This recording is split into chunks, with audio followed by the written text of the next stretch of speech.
hoy y damos gracias al Señor por esta oportunidad y sabemos que el tiempo es propicio, la oportunidad es puntual para tratar algunos otros temas que nos van a ayudar a entender cuál es nuestra función en medio de las circunstancias que hoy nos toca vivir. Las personas sin propósito en la vida no tienen sentido, ¿es verdad o no? La persona que no tiene propósito vive movido por los otros que tienen otro propósito. Pero cuando nosotros leemos la Biblia, estudiamos la palabra de Dios, sabemos que todo lo que existe, incluyéndonos a nosotros, existimos por una razón.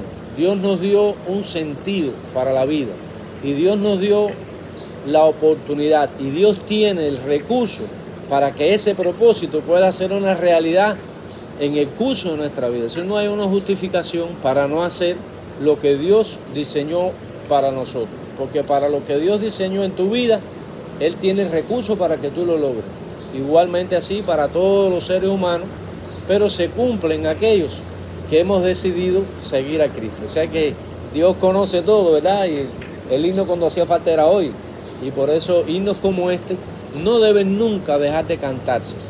Las iglesias que no cantan himnos hoy ignoran historias que produjeron avivamientos extraordinarios y que fueron una forma tan extraordinaria, dicho sea de paso, del bien que produjo esa experiencia y ese testimonio tan grande que inspiró a ese hombre. Y hoy podemos recordar de lo que Dios es capaz de hacer, aun cuando el enemigo cree que por quitarnos la vida ya lo logró. Siempre Satanás se equivoca ahí.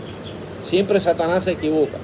¿Por qué? Porque siempre encuentra personas cobardes a las que él puede aplastar. Y entonces a la persona, por temor al golpe, por temor a la muerte, y ese es precisamente el tema que nosotros queremos comenzar a tratar hoy. Yo creo que también sí. Ese temor, porque en realidad valientes no somos. No, claro. Pero eso es debido a no tener una relación exacto, con Dios.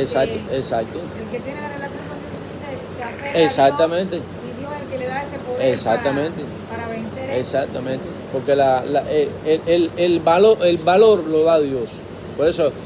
Por eso acuérdese lo que le dijo el Señor a Josué: esfuérzate y sé valiente. ¿Por qué? Porque Dios sabe que el esfuerzo y la valentía tiene que tener una motivación.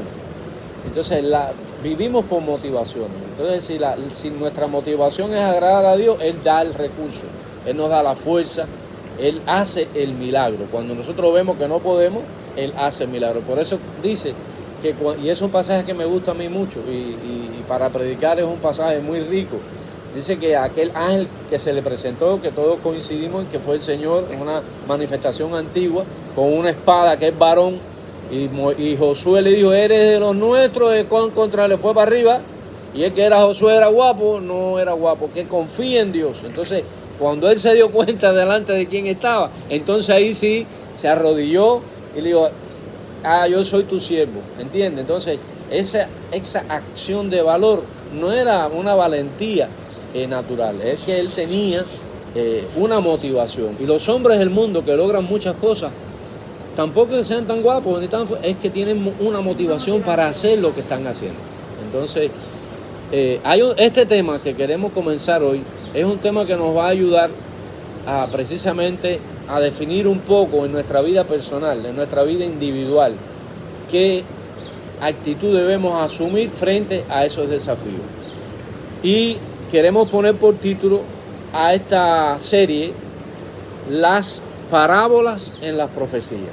Todos hemos estudiado las parábolas, todos hemos escuchado mensajes, todos nos hemos encantado, ¿verdad?, cuando escuchamos la manera en la que los predicadores, los estudiosos de la Biblia van sacando muchas ideas muy preciosas, muchas aplicaciones, porque precisamente la parábola es eso. La parábola es un ejemplo, es una ilustración que entraña muchas ideas que cultivan lo moral, que cultivan lo espiritual, cuando se hace en el sentido bíblico. Cuando no es en el sentido bíblico, una parábola indica otro propósito. Pero las parábolas de Jesús eran ilustraciones que escondían un mensaje para el beneficio espiritual de aquellas personas que la estaban escuchando. Entonces, cuando uno estudia las parábolas, uno se da cuenta que en ellas también hay un ingrediente alto que tiene que ver con la profecía. Y las profecías, como es el estudio, la escatología es el estudio del futuro, nosotros estamos viviendo en relación al tiempo en el que Cristo dio esas parábolas, estamos viviendo en el futuro. ¿Es verdad o no? Claro. Entonces estamos viviendo en un futuro ya distante. Quiere decir que desde que esas parábolas fueron dadas hasta hoy, hay muchas cosas dentro de ese mensaje que ya se han cumplido y otras se están cumpliendo y otras están a punto de cumplirse. Entonces, nosotros somos testigos presenciales de que la Biblia es la palabra de Dios. La Biblia no contiene, es la palabra de Dios. La Biblia es digna de confianza. La Biblia es digna de creer en ella. Y por tal razón la Biblia es el libro que nos capacita para orientarnos en medio de las diferentes batallas, adversidades que individualmente tenemos que pasar. Por eso hombres como este, ¿cómo se llamaba él? Nongam, sí, indio, ¿no? Él fue capaz de morir y no negar a Cristo y decir, he decidido, es una cuestión de decisión. Hemos decidido hoy en la mañana estar aquí. Ha sido una decisión. Cuando uno toma una decisión por Cristo, la bendición de Cristo no falta. La bendición de Cristo. A lo mejor va y era mejor estar acostado, relajando el día de descanso del trabajo, pero qué bueno que podemos estar aquí porque estamos incluidos por Dios dentro de un programa escatológico, dentro de un programa que desde aquella época en que fueron dadas, Dios nos miró a nosotros, porque Él dijo, vamos a orar por los que no están aquí, que pertenecen a otro redil. Es decir, que fuimos incluidos, y que el Señor nos haya incluido nos hace un bien inapreciable. Podemos decir amén, ¿verdad? Así que esta es la idea que nosotros queremos en esta mañana comenzar, y a pesar de que yo he elegido este tema sobre estas parábolas y la profecía, estamos abiertos a cualquier sugerencia que ustedes nos quieran hacer, de algún tema que queramos tratar. No, yo elegí esto porque sentí, pero si hay otra cosa que ustedes quisieran también mencionar, pues lo haremos sin ningún tipo de reserva, ¿verdad? Las parábolas son un tema que da de pie a No, exactamente. Las parábolas es como decíamos el domingo, es el combo. Viene todo ahí adentro, viene el sándwich, viene el chicken nugget, viene la papita frita, viene la soda. Está todo preparado ahí. Entonces, por eso, uno de los puntos, y podemos definirlo, muy cardinales para hacer un análisis comprensible y estrictamente bíblico, escritural, es entender el curso histórico del cumplimiento de estas parábolas en la historia de la cristiandad.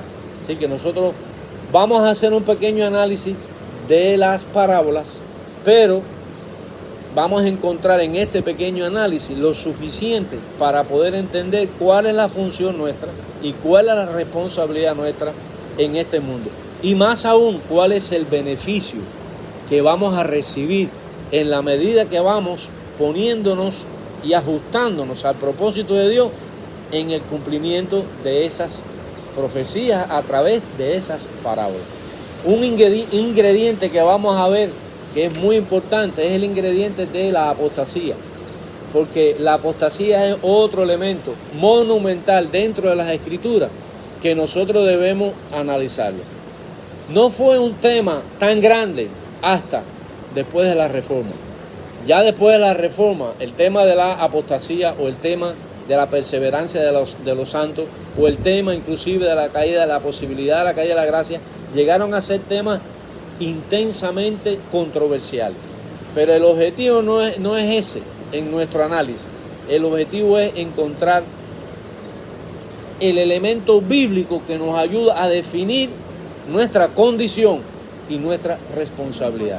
Tenemos una condición y en la condición que tenemos de ser salvos, tenemos una responsabilidad. Entonces la responsabilidad, cuando se ignora, entonces comienzas a deslizarte hacia la apostasía, porque no puedes confrontar sin Dios al enemigo, aunque digas que tienes a Dios, pero si no lo tienes no lo puedes enfrentar. Entonces, si tienes una situación parecida a este hermano, donde te dicen la vida o negar a Cristo, entonces tú niegas a Cristo. Hay muchas personas que niegan por eso. Hay muchas personas que rechazan la gracia de Dios porque le tienen miedo al cuerpo. Y ahí es donde se cumple lo que Cristo dijo: el que ama su vida, el que ama su vida la perderá. Y el que la pierde, muy bien, mucho. El que la pierde por causa mía, parece que ese hermano dijo: no, yo quiero la permanente, yo no quiero la temporal. Entonces por eso el Señor lo premió, ¿verdad? Y el mayor premio para ese hombre, además de su salvación eterna, fue que por su testimonio miles de personas después en todo el mundo han sido salvos y seguirán siendo salvos cuando escuchen ese testimonio, porque ese es un testimonio que fortalece. El propio hombre que lo mató. El propio hombre Ahí que lo mismo se mató. convirtió. Exactamente. Entonces eso es una evidencia del poder de Dios, una evidencia del poder del Señor. Entonces yo quiero, hermano, para no ir más allá quiero que ustedes busquen conmigo en el libro de Mateo. Libro de Mateo, en el capítulo 13, y vamos a leer ahí la parábola de la cizaña. 13. No, vamos a ir primero, sí, a la del sembrador. Sí, vamos a ir primero a la del sembrador. Mateo capítulo 13. Y vamos a analizar hoy, por lo menos a empezar. ¿Ves? Por lo menos a empezar. Y yo debía haberle, en el chat, debía haberle puesto las citas, pero como fue que decidí hoy, la decisión la tomé prácticamente en el camino. Entonces yo tenía la otra parte dentro del tema para tratar, que era apostasía, pero creí que esto era muy importante porque estos son temas que son como devocionales. Y como decía el pastor Wilson, no hay vida cristiana sin vida devocional, porque de ahí depende que nos estemos alimentando, ¿verdad? Alimentarnos de la palabra de Dios. Entonces, cuando nos ponemos sobre nuestras rodillas, tenemos conocimiento bíblico para saber cómo pedir. Porque acuérdense lo que el Señor dijo: pedid y no recibid, porque pedís mal. Entonces, para pedir bien, tenemos que entender el lenguaje de Dios. Tenemos que entender bien lo que la palabra, cómo la palabra nos dice cómo es Dios. Entonces, a la medida que entendemos cómo es Dios, sabemos cómo pedirle a ese Dios que tiene esos atributos, que si no le pedimos acorde a cómo es Él, no nos los va a responder. Y no nos responde por su gracia, no porque no tenga el poder para hacerlo. Dice ahí en 13:1, dice: aquel día salió Jesús de la casa y se sentó junto al mar. Vamos a leerlo, porque damos la cita y no lo leemos y después hacemos la explicación y en la casa no lo vamos a leer por falta de tiempo.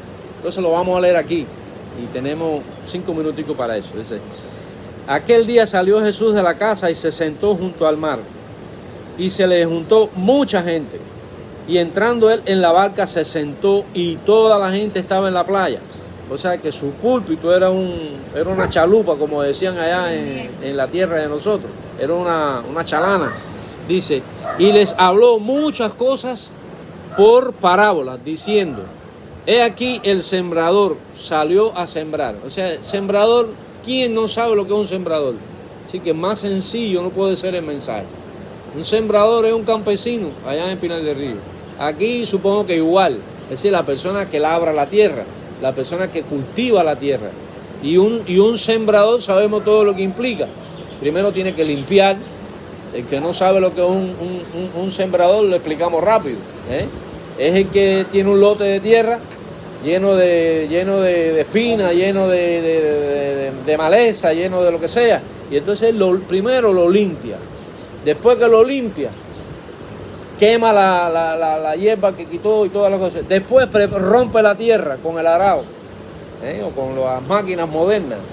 Y después que la rompe, la prepara, la peina, la pone suave, la tierra la pone lo más suave que pueda. Después hace los surcos y después lo siembra y después va cultivando, ¿verdad? O sea, con un trabajo tremendo, Entonces, el sembrador es quien vino, quien preparó, quien hizo toda la historia. Miren hacia atrás, toda la historia del pueblo de Israel, para ver si Dios no fue como un sembrador preparando el terreno para que viniera Cristo y ofreciera el beneficio al mundo. Aunque no está hablando directamente de eso ahora, pero indirectamente lo podemos entender. Entonces dice aquí, el sembrador salió a sembrar, y mientras sembraba, parte de la semilla, escuchen que esta frase se va a repetir 4 veces, dice, parte de la semilla cayó junto al camino. Más o menos vamos a tener una idea de qué cosa es camino. Ustedes pueden poner, el camino es un terreno que se pisotea mucho, y ese terreno llega a perder valor. Se torna simple, se torna que no tiene, no significa. La hierba que sale tú la pisoteas, es por donde salen los bueyes, entra el campesino, entra y sale. Ese es el camino, ¿verdad? Donde pasa todo el mundo. O sea que ese no tiene valor en sí mismo, sino para que sea pisoteado. Entonces eso representa el simplismo, ¿verdad? Representa las cosas trilladas, como las ideologías, como todas estas filosofías sin sentido que existieron y existirán. Dice que esa parte de la semilla cayó junto al camino y vinieron las aves y la comieron. ¿Por qué? Porque lo que está, como dice la hermana Marjorie, pisoteado, duro, la semilla no echa raíces, se queda ahí arriba, y las aves que saben más de la cuenta van y se la comen. No dejan que la tierra pueda fertilizar esa semilla. Entonces dice, y vinieron las aves y se la comieron. Dice, y parte cayó en pedregales. ¿Qué cosa es un pedregal? Por ejemplo, donde están las piedras ahí, no nace una mata. Tú tienes que dar el espacio donde está la tierra, donde ella pueda ser fértil. Así que la piedra representa aridez, ¿no? Y si lo llevas al plano espiritual, representa insensibilidad. Entonces, cuando la persona pierde la sensibilidad, dice la Biblia que cuando tú pierdes la sensibilidad, se cauteriza. Cuando la Biblia habla de la cauterización de la conciencia, es decir, que la persona pierde la sensibilidad. Matan a una gente delante de él, o son capaces de matar a la gente, y no, esa es la enfermedad que padecen los asesinos. Que la psicología le da muchos nombres a eso, pero en realidad es esto, que su corazón es piedra, como dice la Biblia. Yo os cambiaré vuestro corazón de piedra, lo convertiré en un corazón de carne. O sea que esa insensibilidad yo la transformaré en sensibilidad, porque esa sensibilidad la da solamente Dios, que tiene que la sensibilidad te hace a ti entender lo que está sucediendo y te hace llegar a conclusiones debidas, de acuerdo a ese análisis que tú estás haciendo con respecto a tu propia experiencia en la vida. Por eso cuando perdemos un familiar, o por eso tenemos la sensibilidad del dolor, pero tenemos también la sensibilidad de la presencia de Dios. En medio de eso no nos amargamos, no nos ponemos contra Dios, porque hay una sensibilidad que te torna a ti, en la que tú captas en que Dios está ahí, aun cuando la razón te dice que cómo es posible que pasó esto. Y cada cual aquí pasamos nuestras propias experiencias, ¿verdad? Pero tenemos la sensibilidad, sabemos que duele, y como duele sabemos que estamos vivos. Pero yo siempre digo, lo que no duele es lo que no está vivo. Ahora mismo estaba hablando yo de mi abuela, yo digo, pero Dios es bueno. Sí, totalmente. Dios es perfecto. Es perfecto y Él sabe. Dice que Él es perfecto en todos sus caminos. Ahí, los caminos del Señor son perfectos en todos sus caminos. Y decir eso le cae a uno una tranquilidad. Sí. Dice, Ese lo bello. Y el salmista lo dice en muchas oportunidades. Dios es bueno. Y después, yo no me acuerdo qué salmo es, pero después, en los otros versículos dice, y Dios es bueno. Y después más adelante, y Dios es bueno. Cuando lo encuentre se lo voy a mandar. Ahora no. Así que tenemos un Dios que nos devuelve la sensibilidad. Entonces aquí el camino de piedra es el camino de la insensibilidad, que es el camino del pecado. que es el camino de la enemistad, que es el camino de la dureza. O sea, la piedra es algo duro, que no puedes lograr nada más con ella que cosa dura, ¿no? Entonces dice que parte cayó en los pedregales donde no había mucha tierra, es decir, no existe el material dentro de esa personalidad para que pueda producirse el beneficio de esa semilla, porque la insensibilidad y esa falta de espiritualidad ahoga porque los intereses por las cosas materiales que tornan insensible al hombre. Usted ve en la televisión todos los programas es dinero. Tú hablas con una persona y te dice, no, es dinero, él es dinero. Como decía el gallego, le preguntaron una vez a un gallego, ¿quién es el culpable de todos los males en este mundo? Y el gallego dice, el maldito dinero. Y la Biblia se anticipó muchos años que dijo que el amor al dinero es la raíz de todos los males. El maldito, en vez de decir el maldito, decía el maldito dinero. Mi papá cuando estaba allá en Cuba decía dólar, porque aquello era dinero vil y corruptor que destruye la familia. La familia. Sí, porque mi papá era muy jocoso. Después vino para acá. Dólar, dinero vil y corruptor que destruye la familia. Así mismo es, sí. Y metía preso a la gente y el dólar ocasionó muchos fenómenos. Se peleaban cuando le mandaban a uno y a otro no, cuando le mandaban más, cuando le mandaban menos. ¿Por qué no hay sensibilidad? Entonces, si yo te hago un bien, te doy, Dios me usa para darte una bendición, al otro le cae mal porque no fue con él. Entonces, no es posible esto. Y ¿cómo es posible que eso pase? ¿Por qué? Porque falta esa motivo. Es decir, no se definió bien nuestro objeto de fe. Si tú no analizas bien tu objeto de fe, todo lo demás se va por la chorrera. Entonces, seguimos aquí, porque es precioso, ¿verdad? Que estamos haciendo un análisis muy sencillo, pero eso no significa que la verdad que está expresada ahí no tenga repercusiones que nos afecten positivamente y el ignorarlas nos afecte negativamente. Siempre en la vida hay un ángulo positivo, siempre hay un ángulo negativo. En cualquier análisis que tú haces, desde el punto de vista racional, siempre hay una vertiente positiva y una negativa. Porque cuando no sucede lo correcto, no significa que no sucede nada, sino que va a suceder lo incorrecto. Si no sucede lo bueno, inexorablemente va a suceder lo malo. Entonces eso mira y analiza en todos los aspectos de la vida para que tú veas que es así. Entonces las parábolas nos dan una idea de que esa ilustración es una verdad. Dice, pero salido el sol se quemó, o sea que no había profundidad y por eso no tenía raíz, se secó y parte, la tercera, cayó entre espinos y los espinos crecieron y la ahogaron. Quiere decir que esas son los espinos. ¿Qué cosa es una espina? Algo que pincha. Son las adversidades. Entonces la adversidad, entonces en el lenguaje del Señor, en el momento que le está dando esa palabra, está diciendo, oye, va a venir persecuciones, son las espinas que van a poner a prueba si de verdad tú eres una persona que estás en tierra buena o no. Entonces, es muy fácil de entender y cuando nosotros leemos Mateo 24 entendemos claramente, porque de estos 4 elementos podemos hacer un estudio mucho más amplio de lo que realmente queremos decir en este aspecto, ¿ves? O sea, lo que representa el camino, lo que representa los pedregales, lo que representan los espinos, con respecto a esta enseñanza que después vamos a leer el versículo 18, que es la explicación misma que el maestro da. Nosotros estamos haciendo una pequeña reflexión, pero Cristo mismo dice lo que está queriendo enseñar ese pasaje. Dice, pero parte cayó en buena tierra y dio fruto, es decir, dio fruto, cual a 100, cual a 60 y cual a 30 por uno. El que tiene oído para oír, escuche. Quiere decir que para lo que la semilla fue sembrada, dio el fruto.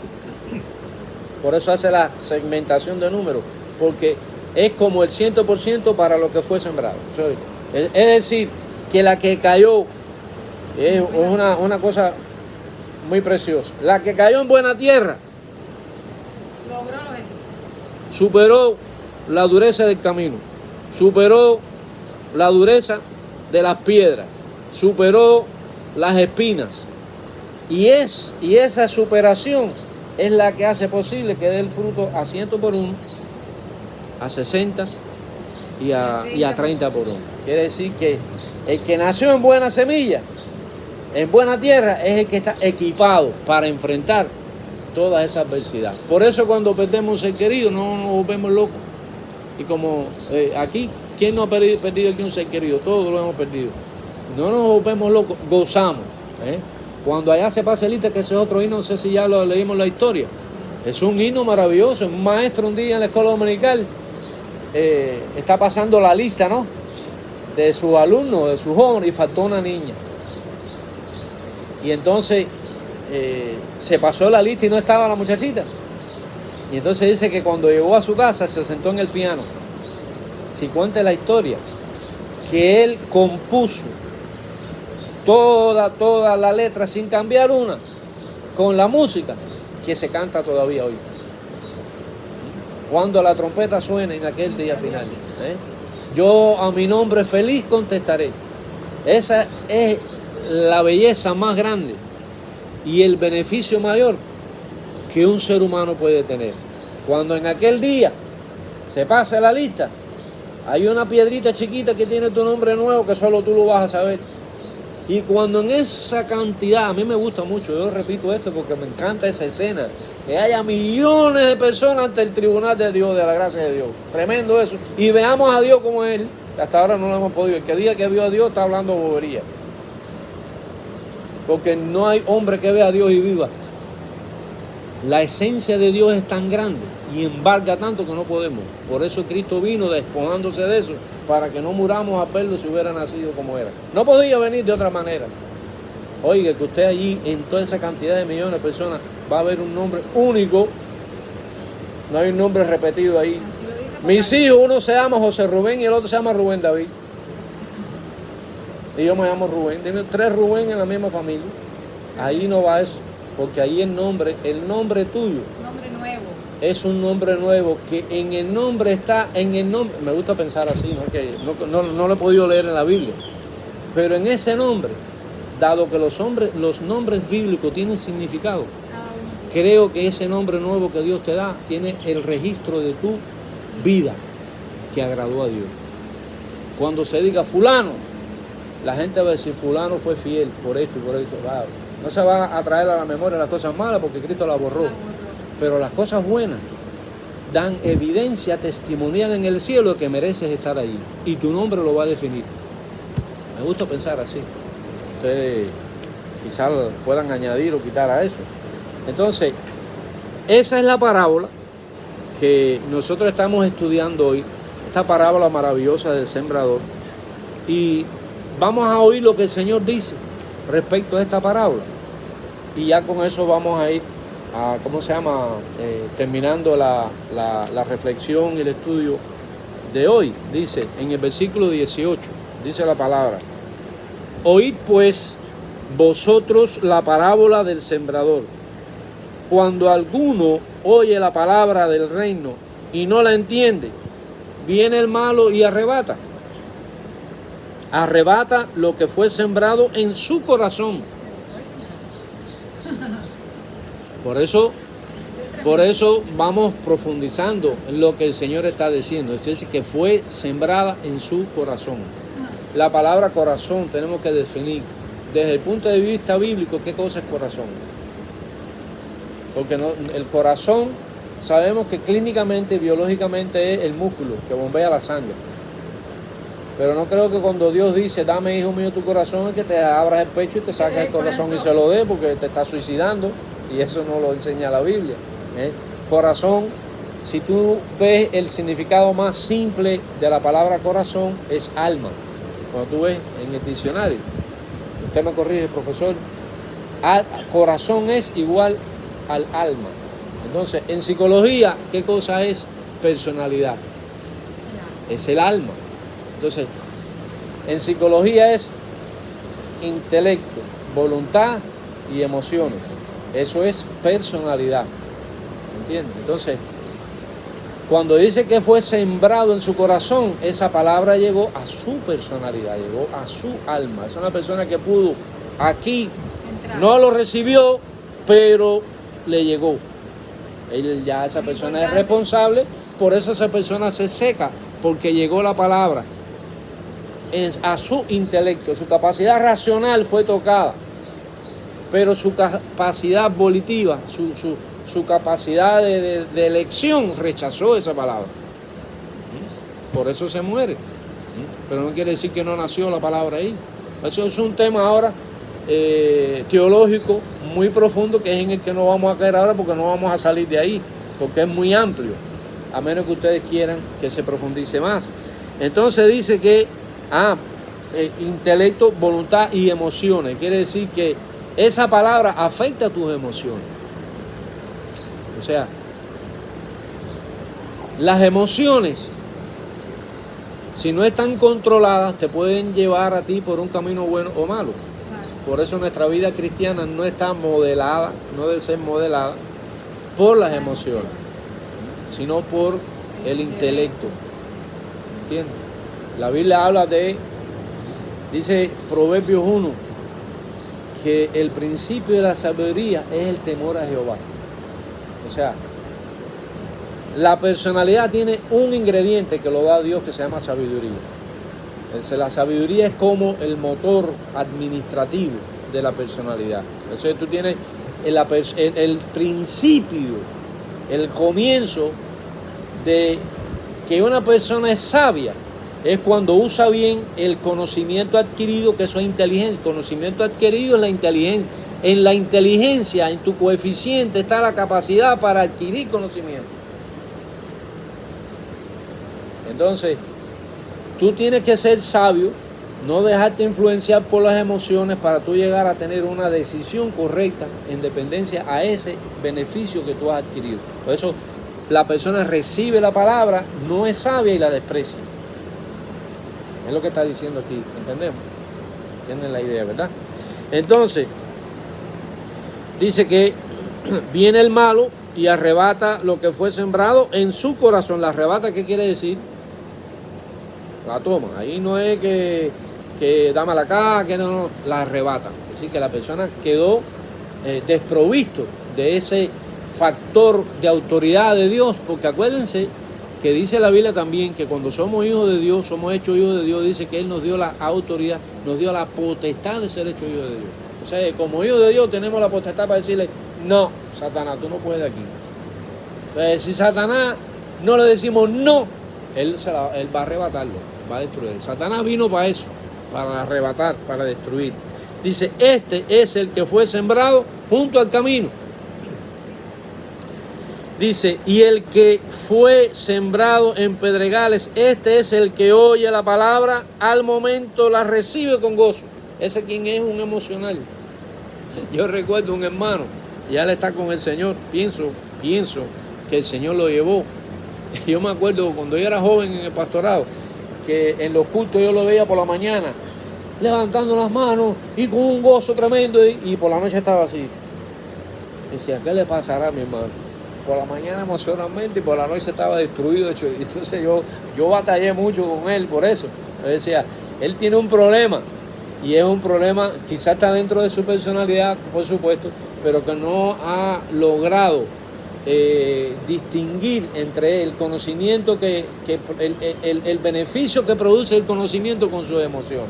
Entonces, si hay algo que lo mueve emocionalmente, para arriba, contento, pero cuando ese factor no está, entonces se deprime. Entonces el Señor en nuestra mente produce un equilibrio emocional. Ese equilibrio emocional lo produce la presencia de Dios en nuestra vida. Y a eso tenemos que agarrarnos, porque Dios está con nosotros siempre. No hay duda de eso, ¿verdad? Dios está con nosotros siempre, no importa la circunstancia, no importa la depresión, no importa lo que sea, Dios está siempre, lo creemos, ¿verdad? Y eso hay que repítelo ahí bañándote, hablando con tu esposa, tu esposo, hablando con tus hijos, donde sea. Dios está conmigo, yo creo su palabra. Y Él sembró la buena semilla en mi corazón, y una evidencia de que Él sembró esa palabra y que está dando vida en mí, es que creo que Él está conmigo. Amén. Y si Él está conmigo, Satanás no puede meter la mano. Porque Satanás mete la mano si yo dudo de que Él está conmigo. Así es. Si no, ¿a dónde vamos a ir a parar, como dice él? Si no, estaremos como la gente del mundo, sin Dios, sin esperanza y vuelto loco. Dice, pero no tiene raíz en sí, sino que es de corta duración. Pues al venir la aflicción o la persecución por causa de la palabra, luego tropieza. O sea que es muy claro, muy evidente, no hay que teologizar tanto ahí, porque a la lectura simple se ve. Dice, el que fue sembrado entre espinos, este es el que oye la palabra. Fíjate que siempre usa el término oye. Y el término oír en la Biblia es muy interesante, porque dice, hay quien tiene oídos para oír y no oye, pero aquí está diciendo que oye, que oyó.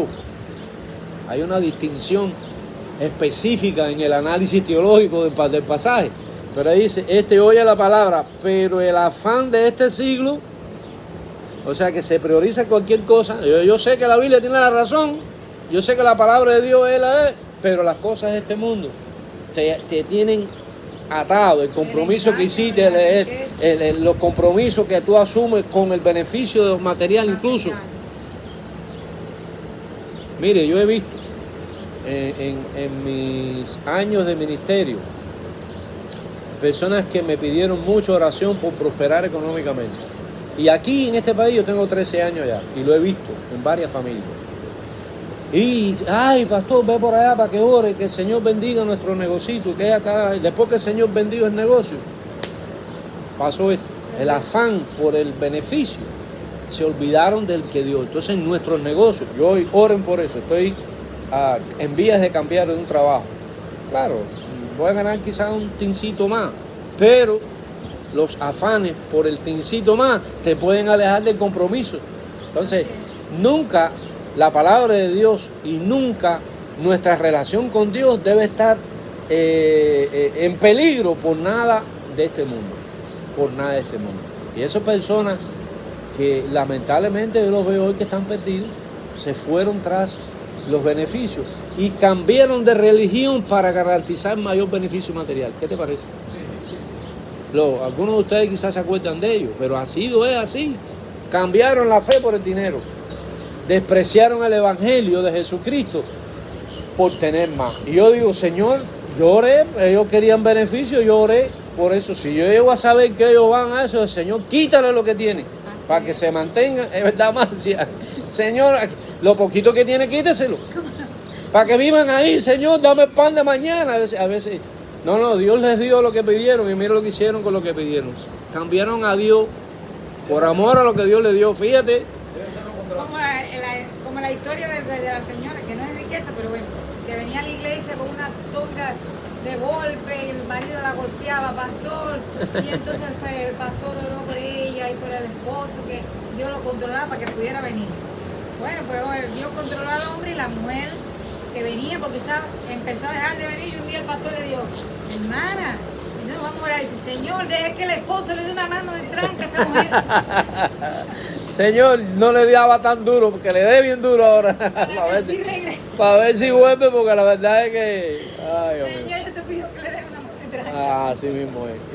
Y hay testimonios grandes. Cuando yo estudié en el seminario, ahora yo no me acuerdo del nombre, pero había un señor borracho. Este es un ejemplo que muestra lo contrario, un ejemplo de fidelidad. El hombre, Jiki yo creo que se llamaba, no sé si era de Guantánamo, y él era borracho y no quería que la mujer fuera a la iglesia. La mujer se arrodillaba ante la cama, por ahí le caía patada, literalmente, le daba golpes.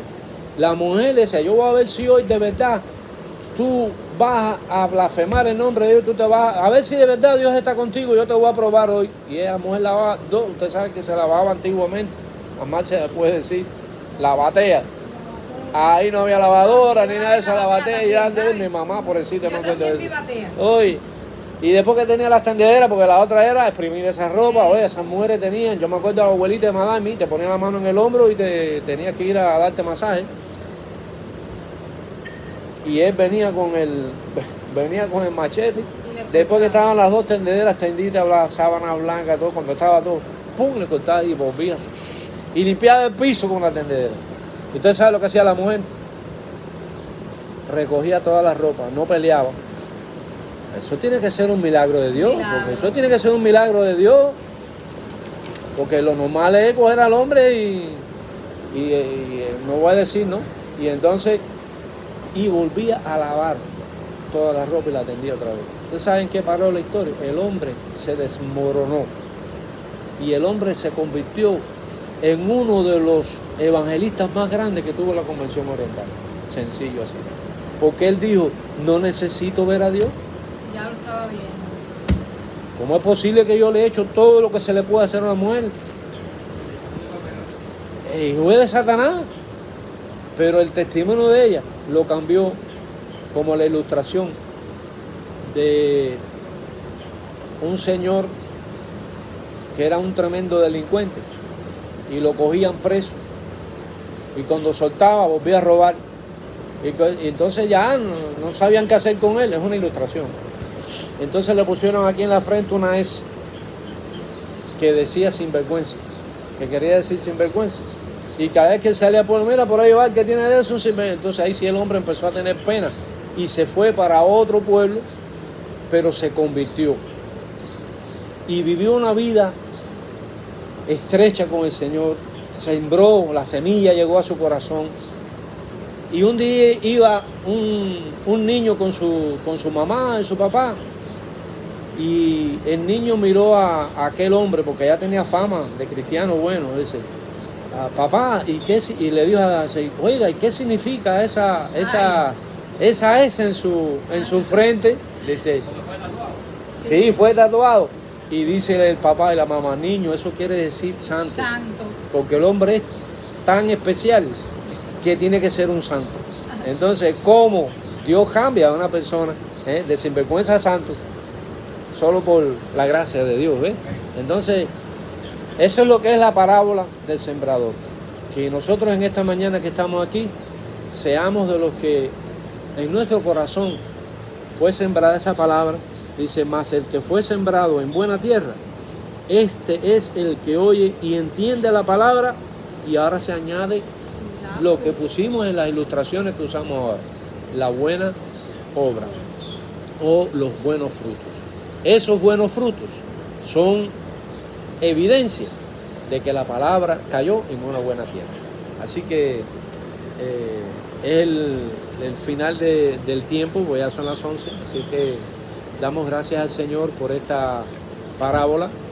Y el próximo domingo vamos a hacer una pequeña reflexión, estúdienlo, si se acuerdan, el libro de Mateo, capítulo 13, versículos del 1 al versículo 9 y del 18 al versículo 23.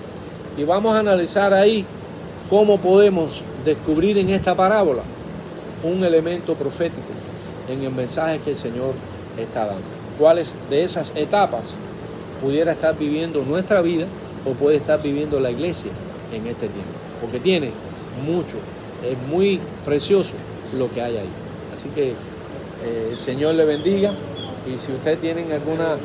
Sí, Mateo capítulo 13, versículo 1 al versículo 9 y versículo 18 al versículo 23. Entonces vamos a darle gracias al Señor por esta oportunidad.